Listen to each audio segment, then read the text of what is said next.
हम इनके वंशज हैं, बस यही, क्योंकि कलयुग का आगमन हो चुका था।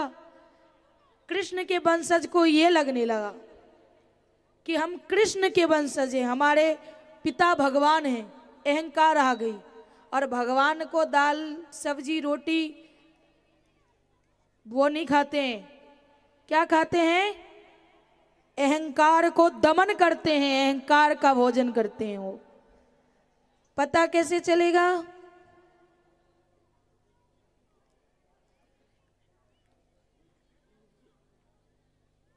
मेरी माँ आई है, तो फिर तो मैं अब पहले आशीर्वाद ले लेती हूँ, फिर कथा में चलेंगे।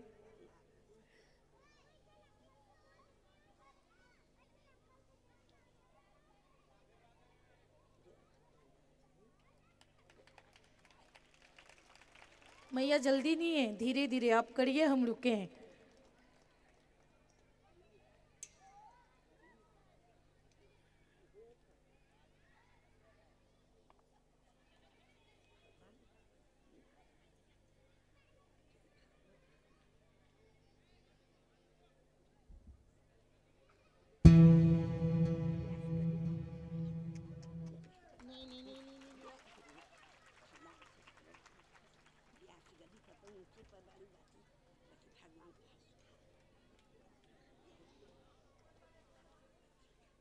धीरे से करिए।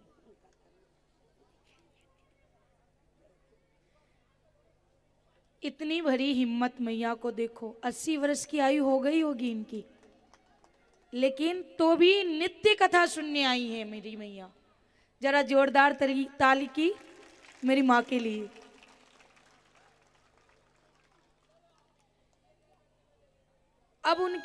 अब मैं बोल रही थी कि कैसे पता चलेगा कि अहंकार का दमन करते हैं।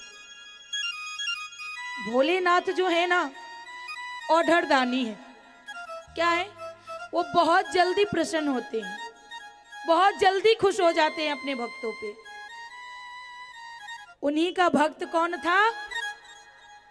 ब्राह्मण रावण। उससे बड़ा ज्योतिषी नहीं और उससे बड़ा कोई भक्त नहीं, लेकिन उसे क्या अहंकार था कि हम शिव भक्त हैं, हम बहुत बड़ा ज्योतिष हैं, हम कालों को अपने चौपाई में बांध कर रखते हैं। फिर उसकी दशा क्या हुई सबको पता है ना। अगर अहंकार करोगे तो जितने जल्दी उठने में नहीं लगा ना, उससे ज्यादा जल्दी गिरने में लगेगा। और उसकी चोट की आवाज पूरे पृथ्वी वाले सुनते हैं। इसलिए अहंकार नहीं करनी चाहिए। एक तो बता दिया वो, और दूसरी है कृष्ण के वंशज, कृष्ण के पुत्र और पौत्र, अर्थात बेटा और पोता। सबको ये अहंकार आ गया कि हम कृष्ण के वंशज हैं, जिसके वजह से भगवान को बहुत कष्ट हुई। लेकिन इसमें उन बालकों का कोई दोष नहीं था। क्यों? ये कलयुग का दोष था। कलयुग जैसे ही हम पर हावी होता है, सबसे पहले अहंकार आती है। फिर बलराम जी से देखा नहीं गया, वो शेषावतार थे, तुरंत क्रोधित।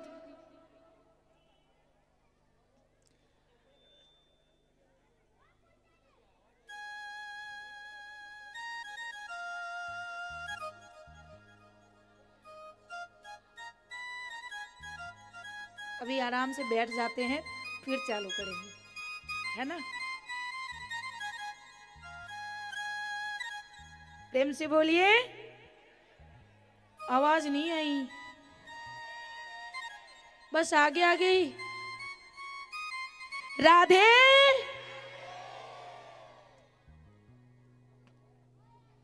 शेषावतार थे बलराम जी, अपने आप को समुद्र में समाहित कर दिए कि हमसे ये देखा नहीं जाएगा।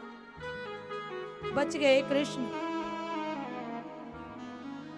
एक दिन की बात है, चौमासा करने के लिए संत लोग आते हैं, और कृष्ण का पुत्र था श्याम। वो जब सजता था ना, तो स्त्री की तरह दिखता था। सबने क्या किया कि ये महात्मागण बहुत अपने आप को ज्ञानी समझता है ना, तो आज इनकी परीक्षा लेते हैं। शाम को सुंदर कन्या बना दिया और उसके पेट पर कपड़े बांध दिया। ब्राह्मण के पास जाकर के कहता है कि ब्राह्मण देवता, अगर आप बहुत ज्ञानी हैं तो जरा बताइए कि इस सखी के पेट में क्या है, गर्भ में क्या है। बस क्रोधित हो गए, कहा कि जो भी है इसके गर्भ में पूरे यदुवंशी का नाश कर दे। जैसे ही श्राप दिया, सारे बच्चे घबरा गए। और सबसे बड़ी गलती क्या की कि ये अगर हमसे किसी प्रकार की भूल होती है तो हमारी कर्म ये कहता है कि कोई भूल हुई है तो अपने गार्जियन को बताओ, क्योंकि शायद उनके पास किसी प्रकार की रास्ता हो निकलने की। पर बच्चों ने क्या किया, ये बात नहीं बताई। ये बात सूर्यसेन जी को जाकर कहते हैं। सूर्यसेन जी क्या कहे कि आने के बाद तुरंत उन्होंने कपड़ा खोला। उन लोगों ने देखा, अरे इसमें कपड़ा नहीं, मूसल है, पत्थर। तुरंत ही सूर्यसेन जी को कहा। सूर्यसेन जी कहते हैं कि ऐसा करो कि इसे घिस घिस करके फेंक दो समुद्र में। बस बालकों ने वैसा ही किया, घिसना स्टार्ट किया। कई दिन तक घिसते रहे उसको, घिस करके चूर्ण बना करके समुद्र में फेंक दिया। अब घिसते घिसते छोटी सी पत्थर बच गई। देखते होंगे कुछ घिसते हैं ना तो वो थोड़ा सा बच जाता है, अगर उसको ज्यादा कोशिश करेंगे तो अपनी हाथ घिस जाती है। अब उसका क्या करे, उसे भी समुद्र में फेंक दिया। कुछ मंथ बाद वो जो घिस करके पाउडर फेंका था ना, वो एरका नामक घास बन करके समुद्र के तट पर आ गई। और वो जो पत्थर की छोटी टुकड़ी फेंका, वो किसी मछली ने निगल लिया। हुआ ये कि एक दिन अत्यधिक मदिरा पान कर लिया। सारे नाश का जड़ क्या है, मदिरा पान। आज मैं 7 दिन से गले फाड़ फाड़ के चिल्ला रही हूं कि मदिरा पान ना करो, मदिरा पान ना करो। पर होता क्या है पता है, दीदी चिल्ला के अपने रूम में गई। क्या किया दीदी ने,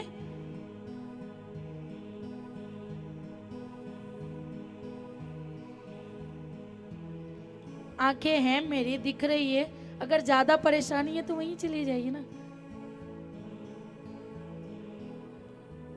आगे में वेट करके। सबने यही सोचा कि 7 दिन दीदी चिल्ला ली, दक्षिणा देंगे, अपनी घर जाएगी, हमें तो जो करना है वो करेंगे। और ये सबसे अच्छा काम कौन करते हैं, जो गाड़ी संभालते हैं ना, वो ड्राइवर ही सबसे अच्छा काम करते हैं। मतलब सच्चे की गाड़ी नहीं, अभी ये कथा की गाड़ी कौन चला रही है, मैं अपनी परीक्षित की बात नहीं कर रही हूँ, खुद से ज्यादा भरोसा है मुझे मेरे परीक्षित पे। चाहे जो भी करते हो, मानो तो ये मेरा आदेश है। यहां से पता है कि नहीं मानोगी, लेकिन एक गुरु का जिम्मेदारी होता है कि अपने बच्चों का, आज हो सकता है कि हम आप लोगों की उम्र से, मेरी उम्र कम है, अल्प आयु है मेरी, लेकिन गुरु ज्ञान से बड़ा होता है, आयु से नहीं।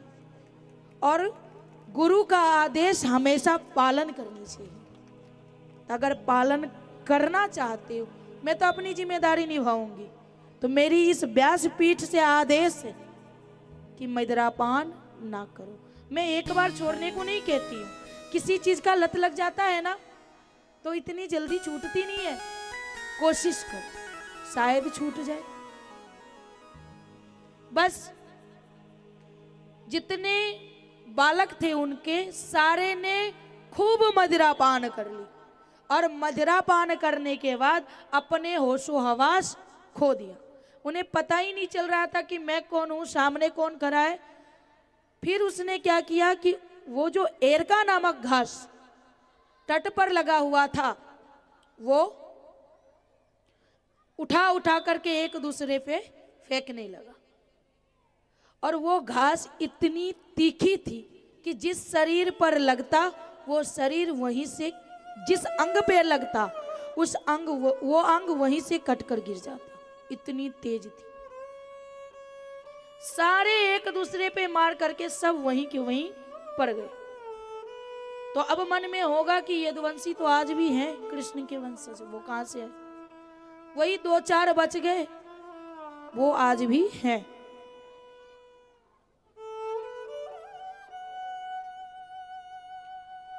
और जो मछली ने निगला था वो पत्थर का टुकड़ा एक दिन जाल में फंसने की वजह से बाजार में बिकने को चला गया। और एक बहेलिया आया, मछली खरीद लिया, अपनी पत्नी को जाकर के दिया कि बना ले। पत्नी ने जैसे ही मछली को काटी, उसमें से पत्थर का टुकड़ा मिला। उसने कहा, स्वामी देखिए ये क्या है? कहा, ये तेरे काम का नहीं, ये मेरे काम का है। उसने फिर से घिस घिस के नोक बना दी और उसे अपने बाण के मुख पे लगा दी।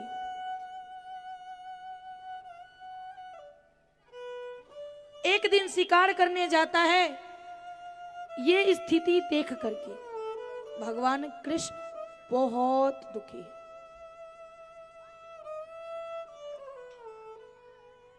अगर बच्चे कुपात्र हो जाए ना,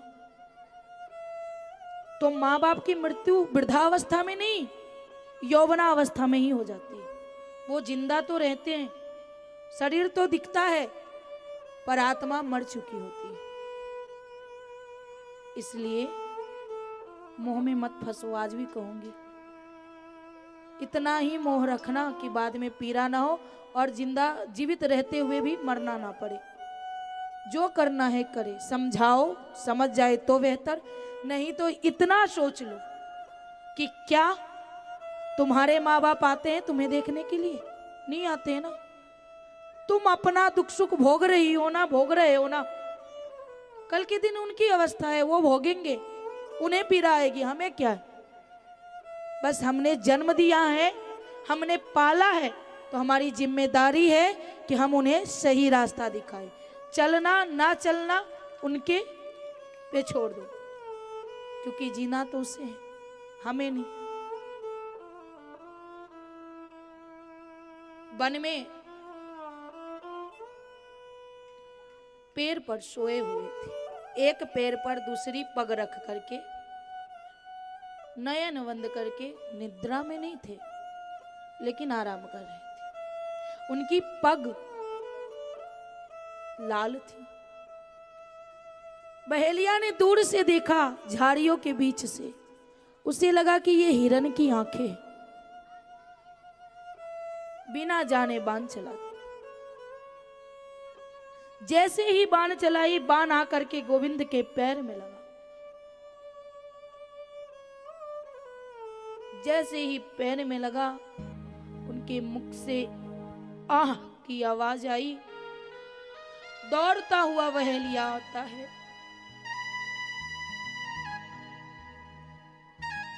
कि ये कोई हिरन नहीं, पता नहीं किसे लगा। आकर के जैसे ही प्रभु को देखा, दोनों नयनों से अश्वन की धार बहने लगी और बार बार मुख से एक ही शब्द निकलती थी कि प्रभु हमें क्षमा करे, हमने ये नहीं जाना कि ये आप हो। मैंने तो हिरन समझकर बाण चलाई और आपको लग गई। कितनी पीड़ा होती होगी ना आपको। भगवान की आंखों से आंसू बह रही है।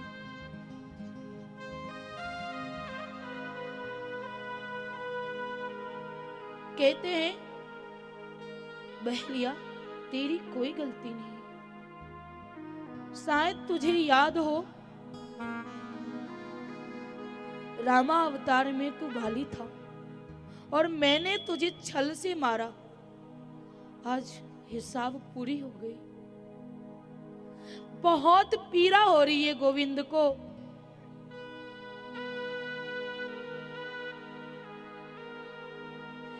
अर्जुन को बुलाया, अर्जुन को आदेश देते हैं कि अर्जुन अब तो कोई पुरुष नहीं है, द्वारिका नगरी खाली करके, क्योंकि मेरे जाने के बाद ये द्वारिका समुद्र में समाहित हो जाएगा। तो मेरा निवेदन है, आदेश है मेरा कि प्रत्येक स्त्री और प्रत्येक बच्चे को लेकर के तू अपने राज्य चले जाओ। आदेश देने के बाद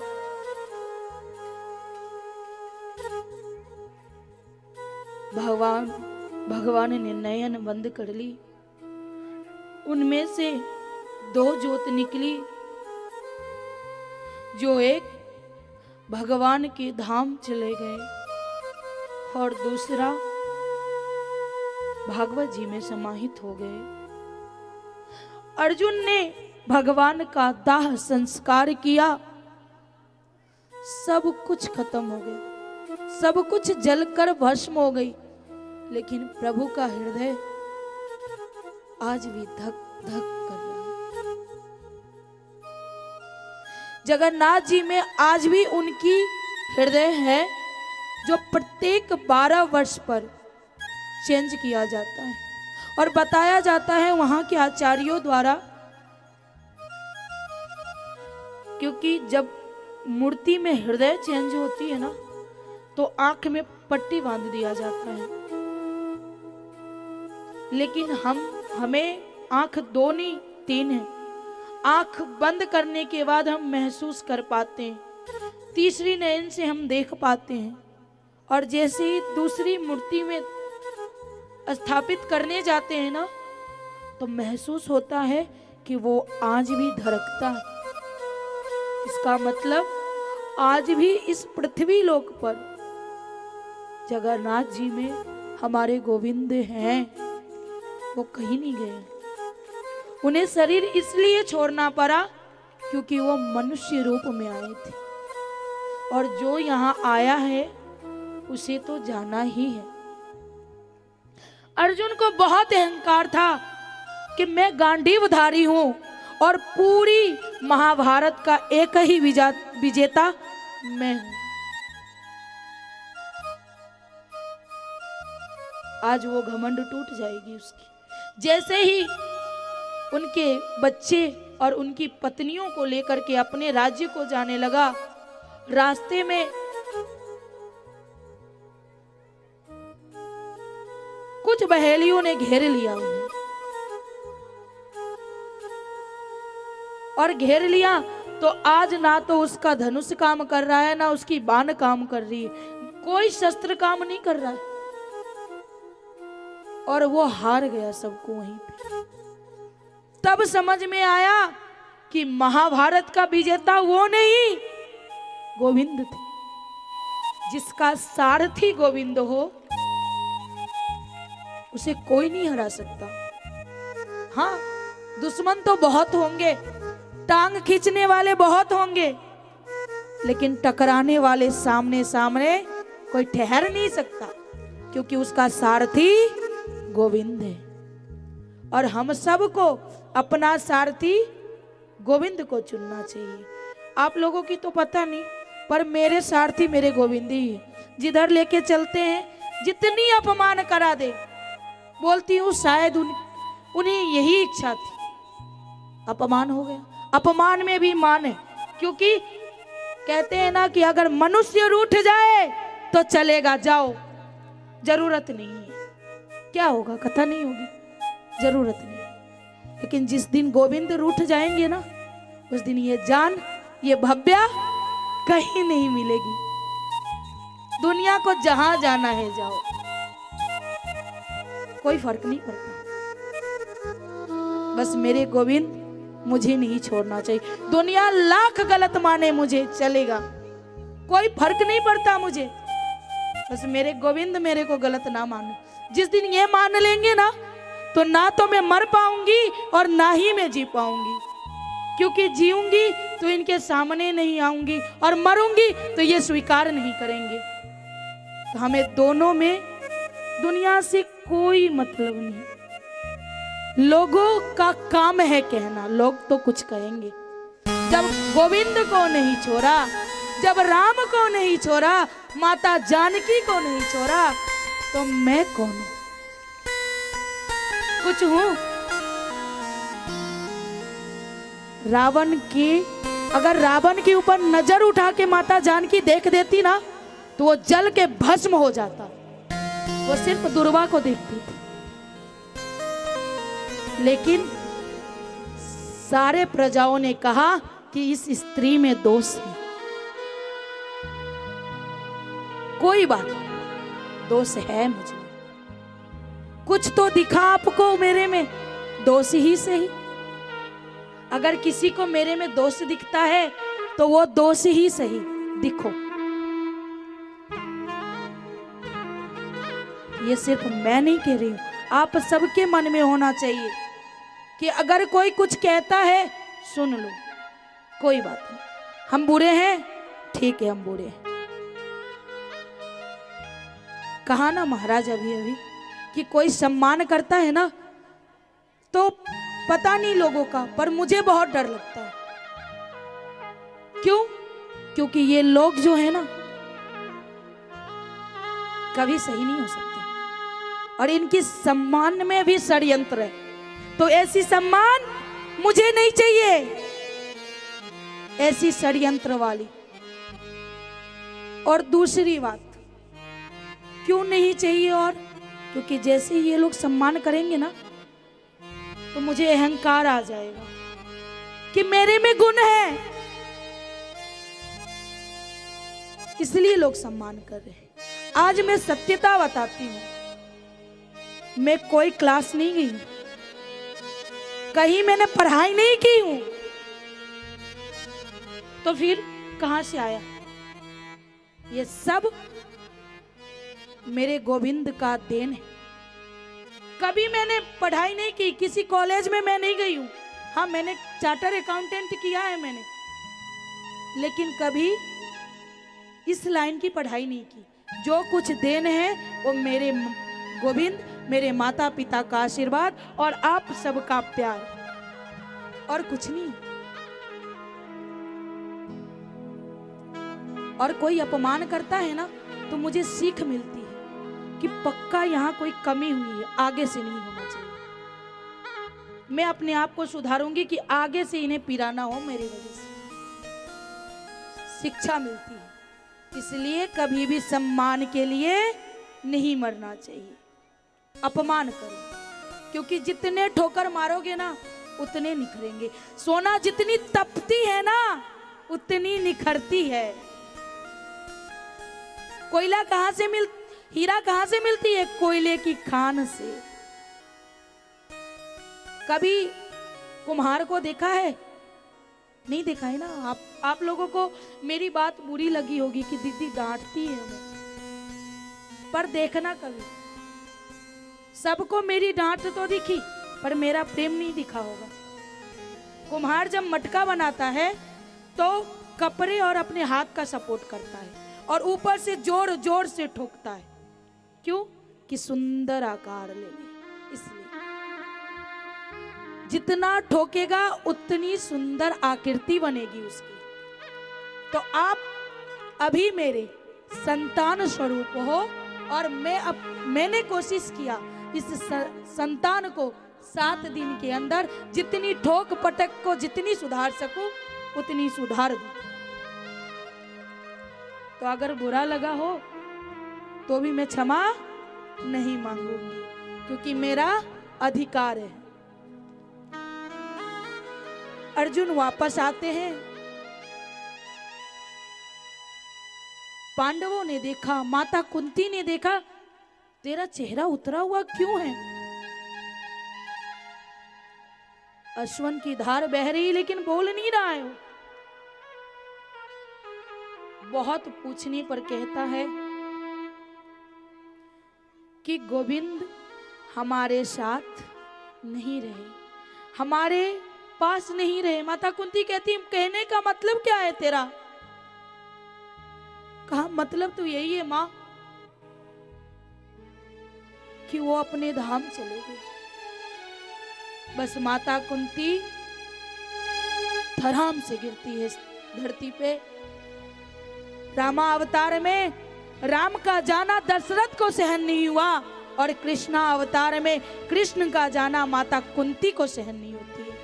उसी समय इस शरीर को त्याग देती है। मां का दाह संस्कार करने के बाद पांचों पांडव अपनी पत्नी द्रौपदी के साथ स्वर्गारोहण के लिए जाते हैं।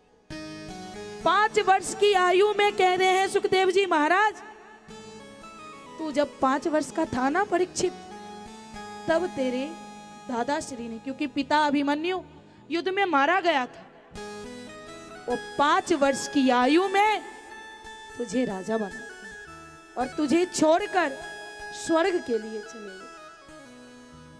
सब पांडव यही कहते हैं कि जब गोविंद नहीं रहे तो हम क्या करेंगे, यहाँ रह के हमारा रहना अब उचित नहीं है। 5 वर्ष की आयु में राजा बना करके चले गए। अब सुखदेव जी महाराज प्रश्न करते हैं, परीक्षित कोई और सवाल है तुझे? कहते हैं नहीं गुरुदेव, अब कुछ नहीं है। अब तो इंतजार है उस तक्षक का कि कब आए, और आत्मा तो परमात्मा में मिल चुका है, बस वो आकर के इस शरीर का भी उद्धार करे। 7वां दिन पूरा हो चुका था। तक्षक बहाने करके पुष्प के थाल में बैठकर आया और परीक्षित को डस लिया। डसते ही प्राण तो मिल चुका था परमात्मा में, गोविंद में, ये शरीर बची थी वो भी खत्म। अब जैसे ही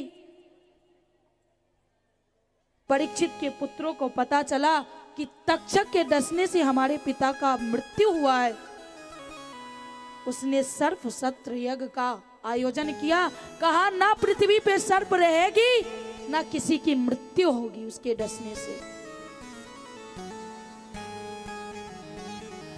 उसने बहुत बड़े बड़े पंडिताचार्यों को बुला करके यज्ञ का आयोजन किया। कुछ दिन तक यज्ञ चली।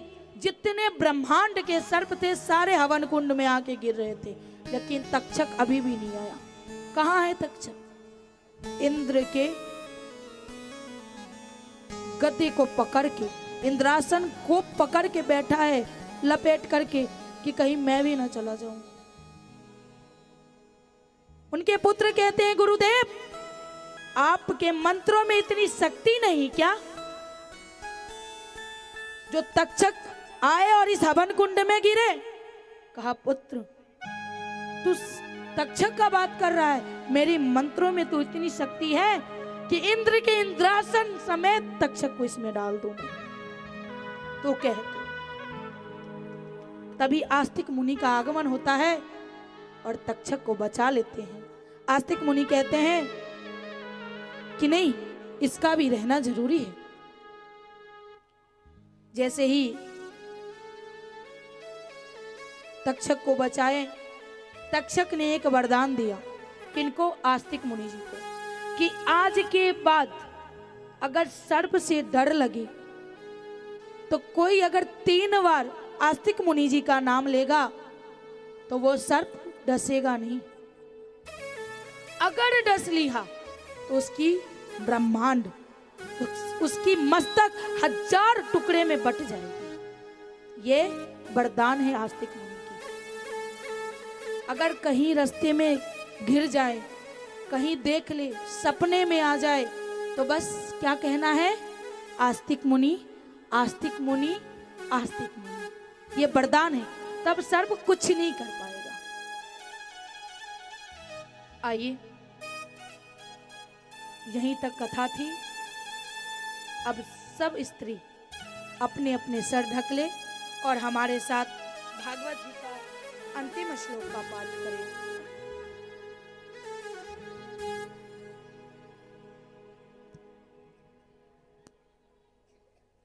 करे चालू।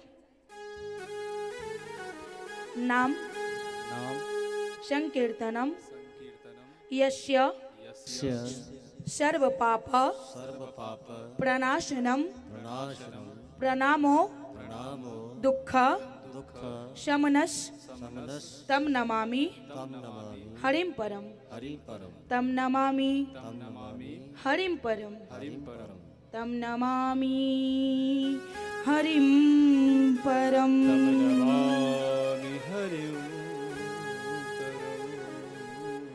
ये श्लोक के पाठ करने से पूरी 7 दिन की कथा सुनने का फल प्राप्त होता है। जिन्होंने नहीं सुना उन्हें भी मिल जाएगी। अब तो जाने की समय आ गई। अब व्यास यहीं तक थे हम, अब हम पुत्री हैं आप सभी के। और पुत्री से अगर किसी प्रकार की भूल हुई हो या मेरी वाणी कटु लगी हो तो मैं क्षमा मांगती हूँ आपको से। और जिस प्रकार अपने संतानों को क्षमा करते हैं ना, उस प्रकार इस नादान पुत्री को भी क्षमा कीजिएगा। कर रहे हैं ना क्षमा, या कान पकड़ू अपनी? बस सच में दिल से क्षमा मांग रही हूं, क्योंकि मेरा अधिकार था तो मैंने डांटा फटका सब किया। अब से तो पुत्री हूं, तो आप लोग जाने वक्त सुना देना मुझे, वो बराबर हो जाएगी, है ना? अब प्रेम से बोलिए राधा रानी सरकार की, शिवा के बिहारी लाल की, भागवत भगवान की, व्यास जी महाराज की, सुखदेव जी महाराज की, आज की आनंद की जय जय हो। जय जय श्री राधे, जय जय श्री राधे। अब आप लोग कहेंगे और मैं सुनूंगी। जय जय जय जय श्री राधे।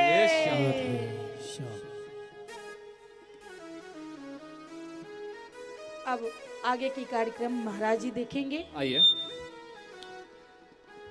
सबसे पहले तो कल हवन है और ये कमेटी गन्ने जो पिछले साल केवल और केवल 501 रुपये रखे थे, तो इस बार भी कमेटी गन्ने केवल हवन में बैठने की पूरी सामग्रियाँ, साथ में पंडित जी की दक्षिणा भी केवल 500 में आया है। आजकल पंडित जी को बुलाइए, घर पे हवन कराइए तो कम से कम 1100 तो दक्षिणा देनी पड़ती है कम से कम, और सामान आती है 1000 रुपये की, 1500 की, वो अलग। तो समझिए केवल 500 में आपको हवन की पूरी सामग्री और पंडित जी की दक्षिणा भी साथ में आ रही है। इससे सस्ती क्या होगी? जोरदार दाल कमेटी के लिए क्या सुंदर व्यवस्था करी है आपने।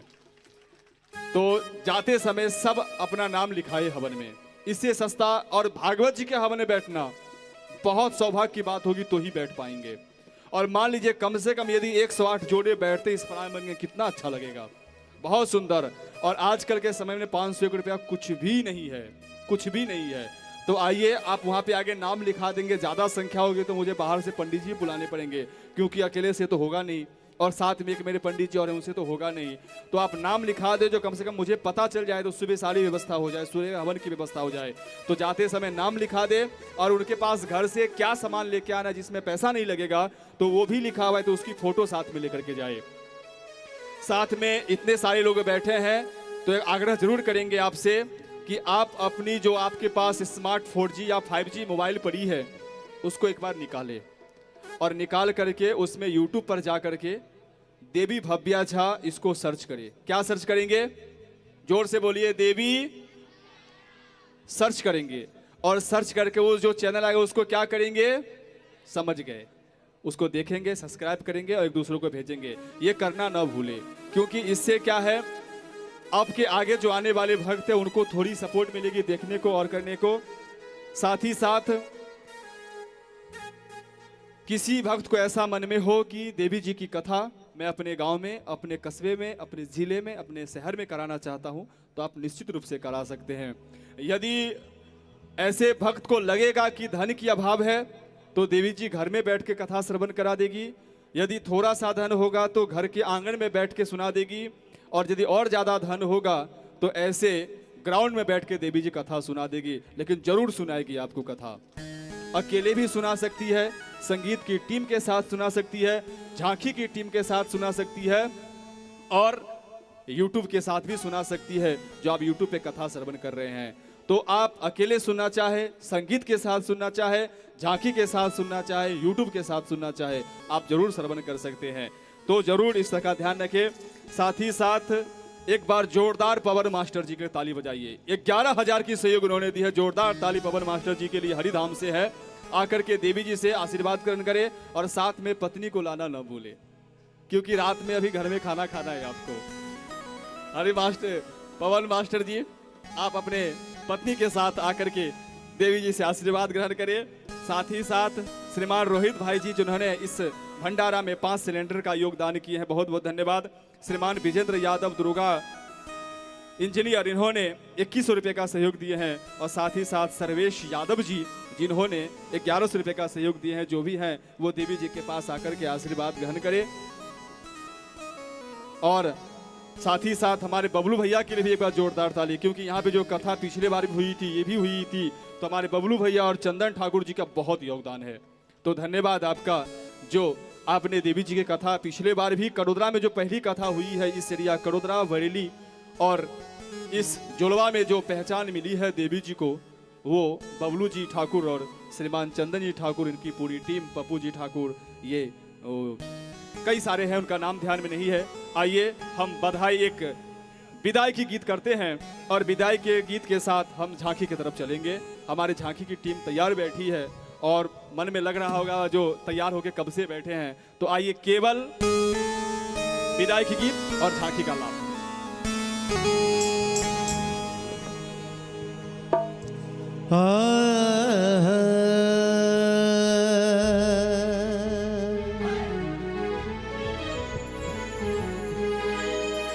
आया है सो जाएगा राजा रंग फकीर,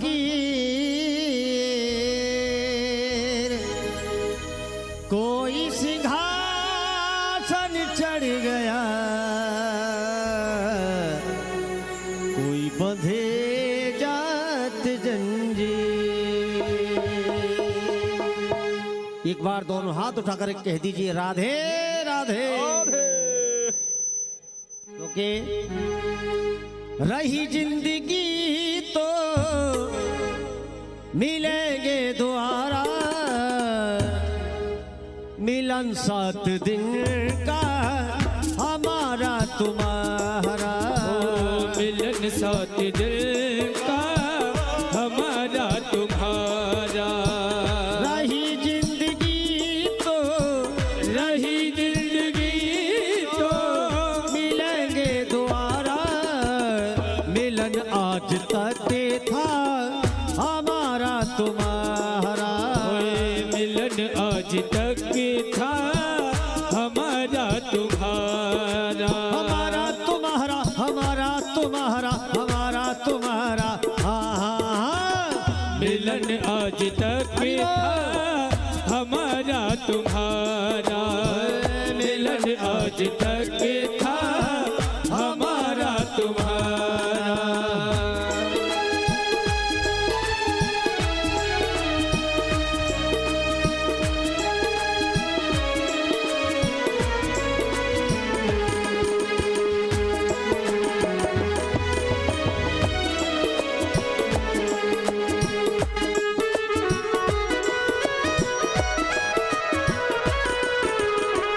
माते पिता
साथ दिन का हमारा तुम्हारा। होए मिलन साथ दिल का हमारा तुम्हारा। होए मिलन आज तक था हमारा तुम्हारा। होए मिलन आज तक था हमारा तुम्हारा।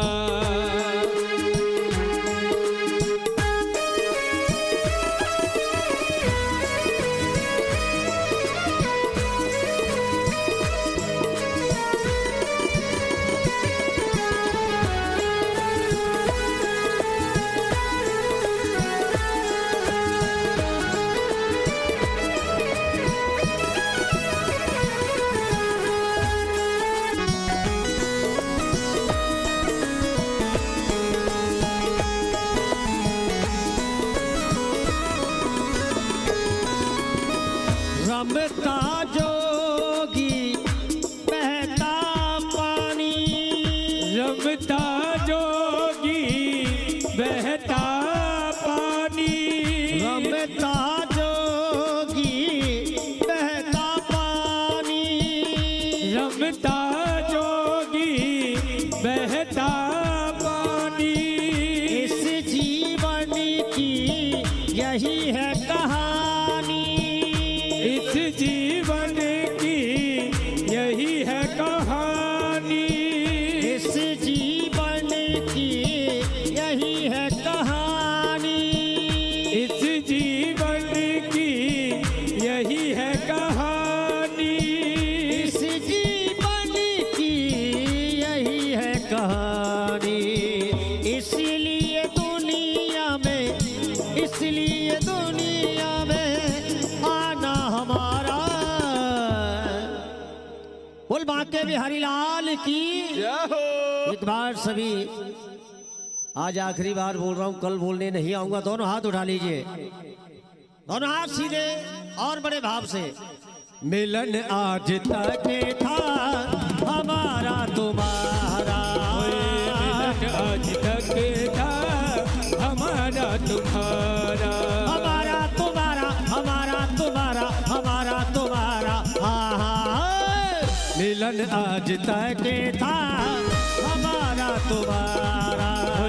मिलन आज तक था हमारा तुम्हारा। हो रही जिंदगी तो, रही जिंदगी तो मिलेंगे दोबारा। मिलन साथ देने का हमारा तुम्हारा। मिलन आज तक था हमारा तुम्हारा। मिलन आज तक था हमारा तुम्हारा।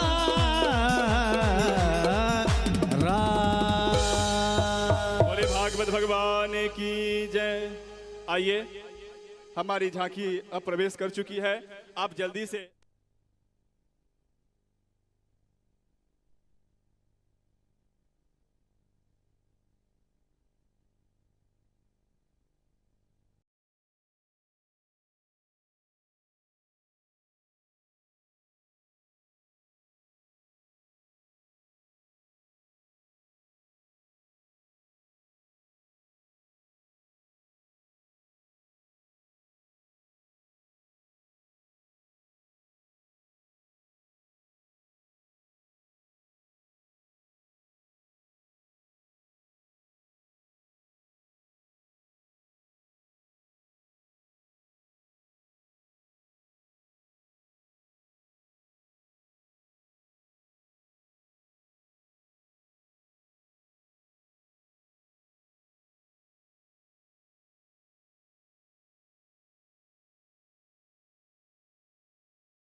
राधे श्याम यही, राजा राम यही घनश्याम यही, राजा राम यही घनश्याम यही। प्रभु की महिमा की आरती, पापियों को पाप से है आरती। श्री भागवत भगवान की है आरती, पापियों को पाप से है तारती।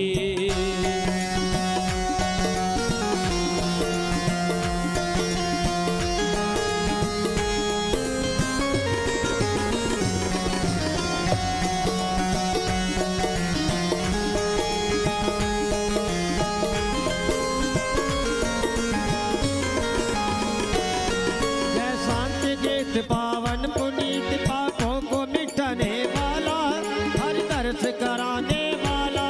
यह शांति गीत पावन पुनीत पापों को मिटाने वाला, हर दर्श कराने वाला। यह शांति गीत पावन पुनीत पापों को मिटाने वाला, हर दर्श कराने वाला। यह शांति गीत पावन पुनीत पापों को मिटाने वाला, हर दर्श कराने वाला। यह सुख करनी है दुख हरनी, यह सुख करनी यह दुख हरनी, यह सुख करनी यह दुख हरनी, यह दुख करनी यह दुख हरनी। मधुसूदन की आरती, पापियों को पाप से है तारती। श्री भागवत भगवान की है आरती, पापियों को पाप से है तारती।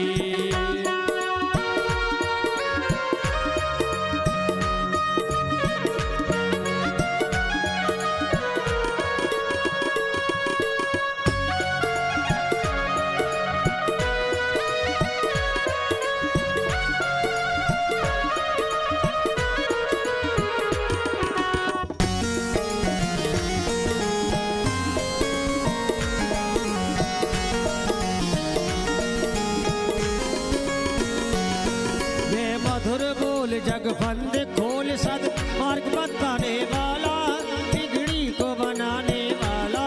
यह मधुर बोल जग बल्ट खोल सद मार्ग बताने वाला, बिगड़ी को बनाने वाला।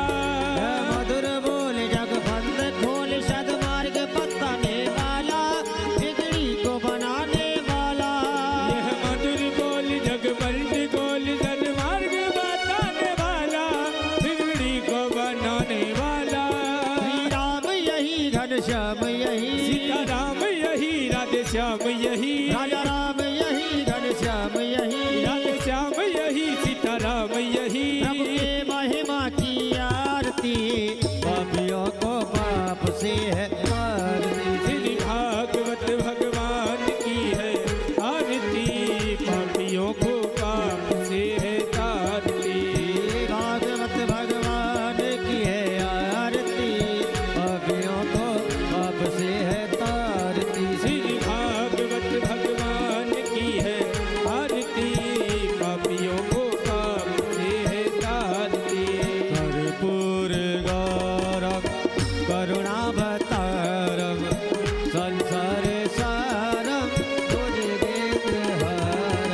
सदा वसल्टम हृदयार बिटे, भवम भवानी स्वतम नमामि।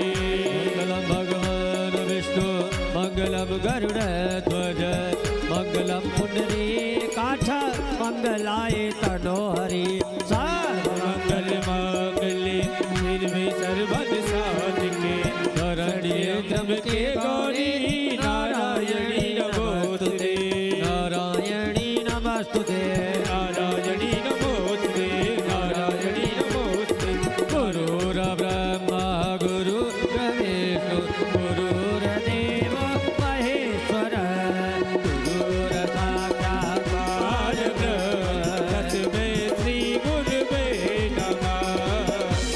श्री गुरुवे नमः, तस्मै श्री गुरुवे नमः। तस्मै श्री गुरुवे नमः। तस्मै श्री गुरुवे नमः।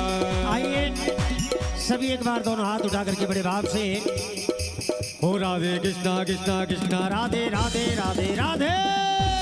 कृष्णा कृष्णा कृष्णा राधे राधे राधे कृष्णा कृष्णा कृष्णा राधे राधे राधे राधे राधे कृष्णा कृष्णा कृष्णा राधे राधे राधे कृष्णा कृष्णा कृष्णा राधे राधे राधे राधे राधे कृष्णा कृष्णा कृष्णा राधे राधे राधे कृष्णा कृष्णा कृष्णा राधे राधे राधे राधे राधे कृष्णा कृष्णा राधे राधे राधे कृष्णा कृष्णा कृष्णा राधे राधे राधे राधे राधे कृष्णा कृष्णा राधे राधे श्री कृष्ण गोविंद हरे मुरारे हे नाथ नारायण वासुदेवा श्री कृष्ण गोविंद हरे मुरारी हे नाथ नारायण वासुदेवा मातु स्वामी सखा हमारे मातु स्वामी सखा हमारे मातु स्वामी सखा हमारे मातु स्वामी सखा हमारे नाथ नारायण वासुदेवा श्री कृष्ण गोविंद हरे मुरारी हे नाथ नारायण वासुदेवा कृष्ण कृष्ण राधे राधे राधे राधे राधे कृष्ण कृष्ण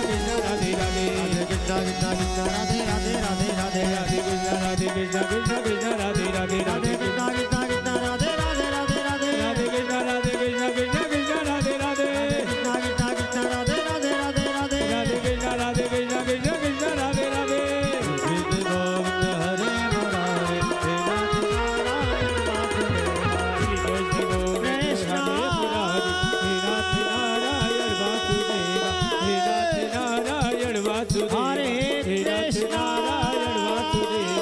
नाथ नारायण वासुदेवा हे नाथ नारायण वासुदेवा